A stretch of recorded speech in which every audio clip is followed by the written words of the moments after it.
दोस्त, allopathic pharmacology और Ayurvedic pharmacology ये बिल्कुल डिफरेंट चीज़ें हैं। आज की फार्मेसीज एक बहुत बड़ी गलती कर रही होती हैं। उसी के बारे में विस्तार से बात करने के लिए ये वीडियो बना रहा हूँ, पूरा देखिएगा।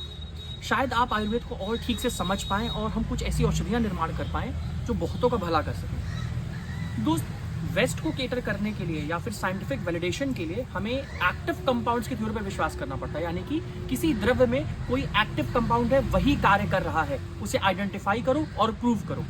ऐसा एलोपैथिक फार्माकोलॉजी बिलीव करती है और उसी पे बेसिस पे रिसर्चेस और डेवलपमेंट हो रहे होते हैं, R&D हो रहे होते हैं।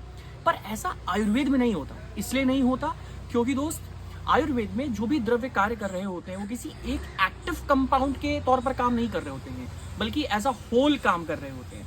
अब इस बात से आपको मैं कैसे समझाऊं? तो अगर तुलसी काम कर रही है, अगर अश्वगंधा काम कर रहा है, तो वो अपने एल्कलॉइड्स सेपोरेंट कंपाउंड की वजह से नहीं कर रहा होता है, बल्कि वो अपनी रस, गुण, वीर, विपाक प्रभाव की वजह से कार्य कर रहा होता है।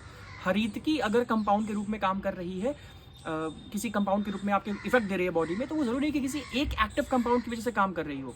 अगर आप हरितकी को एक्टिव कंपाउंड के तौर पर इस्तेमाल करेंगे, उसके एक्टिव कंपाउंड को इस्तेमाल करेंगे, तो हरितकी के सारे गुणों को आप कभी यूटिलाइज नहीं कर पाएंगे।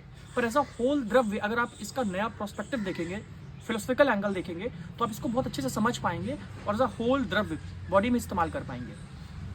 आयुर्वेद कहता है कि कोई भी औषधियाँ, कोई भी व्यक्ति पंच महाभौतिक होता है, पंच इंद्रिय होती है उसके अंदर।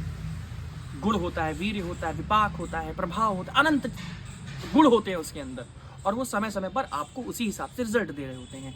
कोई ड्रग रस के रूप में काम कर सकती है, कोई विपाक के रूप में काम कर सकती है, यानी पोस्ट डाइजेस्टिव इफेक्ट दे सकती है।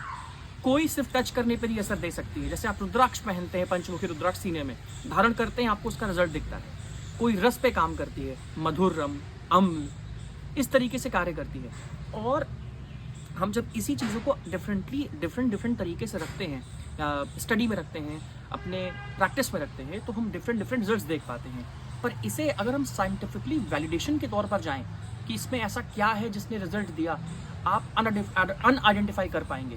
क्योंकि आयुर्वेद मानता है कि आपका सिर्फ शरीर नहीं होता, बल्कि मन भी होती है और आत्मा भी होती है। मन को कैसे दिखाएंगे, आत्मा को कैसे दिखाएंगे? हमेशा स्टिमुलस के रिस्पॉन्स से हम चीज़ें पता लगा सकते हैं कि इसके अंदर ऐसा क्या गुण रहा है।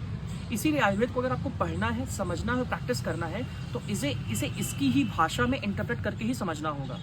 आप साइंटिफिक वैलिडेशन की भाषा को इस्तेमाल करते हुए आयुर्वेद को प्रूव करने में लगेंगे तो आप सिर्फ एक पक्ष जान पाएंगे, वो भी शायद अधूरा हो। इसीलिए सही आयुर्वेद चुनिए अपने लिए, अपनों के लिए। आयुर्वेद सबसे पहले।